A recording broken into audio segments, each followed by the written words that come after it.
በዛሬው ቆይታችን የጀርመናዊው የማርቲን ሉተር የህይወት ታሪክ እንቃኛለን። አብሮን እስከ መጨረሻ ይቆዩ።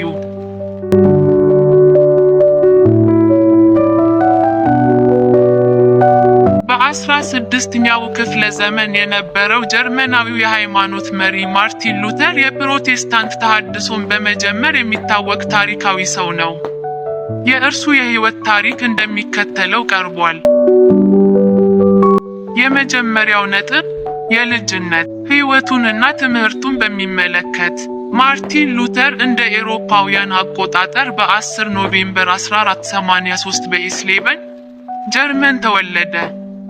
አባቱ ሃንስ ሉተር የተሳካ የማዕድን ማውጫ ባለቤት ሲሆኑ እናቱ ማርጋሬት ሊንደማን ትባላለች። ሉተር በጥብቅ የሃይማኖት አስተዳደግ ውስጥ ያደገ ሲሆን ጥሩ ትምህርትም አግኝቷል። በ1497 ወደ ማግደቡርግ ከዚያም በ1498 ወደ አይዘናክ ተላከ። እንደ ኤሮፓውያን አቆጣጠር በ1501 ከአይዘናክ ወደ ኤርፈርት ዩኒቨርሲቲ ኦፍ ኤርፈርት በመሄድ በ1505 የማስተርስ ዲግሪውን አገኘ። አባቱ በሕግ ባለሙያነት እንዲቀጥልለት ቢፈልግም ሉተር ግን ያልተጠበቀ ውሳኔ ወሰነ።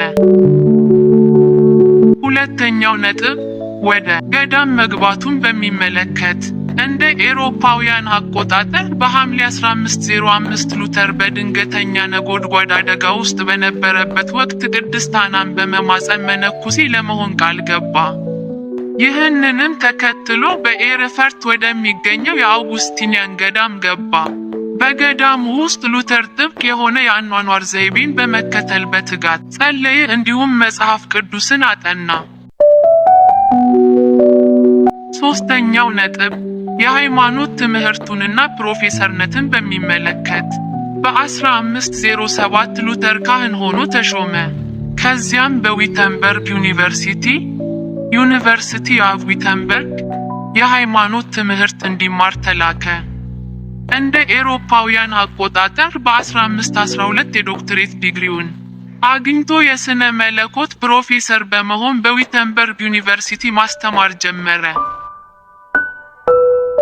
አራተኛው ነጥብ ፕሮቴስታንት ተሐድሶ መጀመርን በሚመለከት ሉተር በወቅቱ በነበረው የካቶሊክ ቤተ ክርስቲያን ልምዶች በተለይም የኃጢአት ስርየትን በመሸጥ እንዳልጀንሰስ በጣም ተበሳጭቶ ነበር። እንደ ኤሮፓውያን አቆጣጠር ጥቅምት 31 1517 ሉተር በዊተንበርግ በሚገኘው የቤተ ክርስቲያን በር ላይ 95 አንቀጾች 95 ቲሲስ በመለጠፍ በቤተ ክርስቲያን ውስጥ ያሉትን ችግሮች በይፋ ተቃወመ። እነዚህ አንቀጾች በፍጥነት በመላው ጀርመን ተሰራጩና የፕሮቴስታንት ተሐድሶን ጅማሬ አበሰሩ። አምስተኛው ነጥብ የሉተር ቁልፍ እምነቶችን በሚመለከት አንደኛው በእምነት ብቻ መዳን ሶላ ፋይዲ ሰዎች በጎ ስራዎችን በመስራት ሳይሆን በእምነት ብቻ በእግዚአብሔር ጸጋ እንደሚድኑ አስተማረ።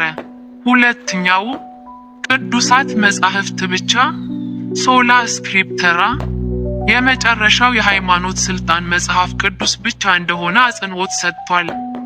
ሶስተኛው በክርስቶስ ብቻ ሶሉስ ክርስቶስ ኢየሱስ ክርስቶስ ወደ እግዚአብሔር የሚወስደው ብቸኛው መንገድ እንደሆነ አመነ። ስድስተኛው ነጥብ ግጭቶችና ማገለልን በሚመለከት የሉተር ሐሳቦች የካቶሊክ ቤተ ክርስቲያንንና የቅዱስ ሮማን ንጉሠ ነገሥትን ቁጣ አስነሱ። እንደ ኤሮፓውያን አቆጣጠር በ1521 ርዕሰ ሊቃነ ጳጳሳት ሊዮ 10ኛ ሉተርን ከቤተ ክርስቲያን አወገዙት ኤክስኮሚዩኒኬትድ። ከዚያ በኋላ በንጉሠ ነገሥት ቻርለስ 5ኛ በተጠራው የወርምስ ምክር ቤት ዳየት ኦፍ ወርምስ እንዲቀርብ ቢታዘዝም ሉተር ሐሳቡን ለመቀየር ፈቃደኛ አልሆነም። በዚህ ምክንያት በንጉሠ ነገሥቱ ሕግ ውጭ ተደርጎ ተቆጠረ። ሰባተኛው ነጥብ መደበቅና መጽሐፍ ቅዱስ መተርጎም በሚመለከት ሉተር ከእስር ለመዳን በጓደኞቹ ተደብቆ ወደ ዋርትበርግ ካስል ተወሰደ። እዚያም በቆየበት ወቅት አዲስ ኪዳንን ወደ ጀርመንኛ በመተርጎም ለመጀመሪያ ጊዜ መጽሐፍ ቅዱስን ለተራው ሕዝብ በቀላሉ እንዲገኝ አደረገ። 8ኛው ነጥብ ጋብቻና የኋለኛ ሕይወቱን በሚመለከት እንደ ኤሮፓውያን አቆጣጠር በ1525 ሉተር ካታሪና ቮምቦራ ከተባለች የቀድሞ መነኩሲት ጋር ተጋባ። 6 ልጆች ወልደው ደስተኛ የቤተሰብ ሕይወት መሩ።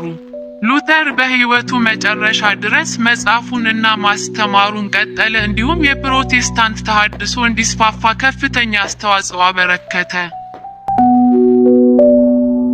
9ኛው እና የመጨረሻ ነጥብ ሞትንና ውርስን በሚመለከት ማርቲን ሉተር እንደ ኤሮፓውያን አቆጣጠር የካቲት 18 1546 በልጅነት ከተማው ኢስሌበን አረፈ።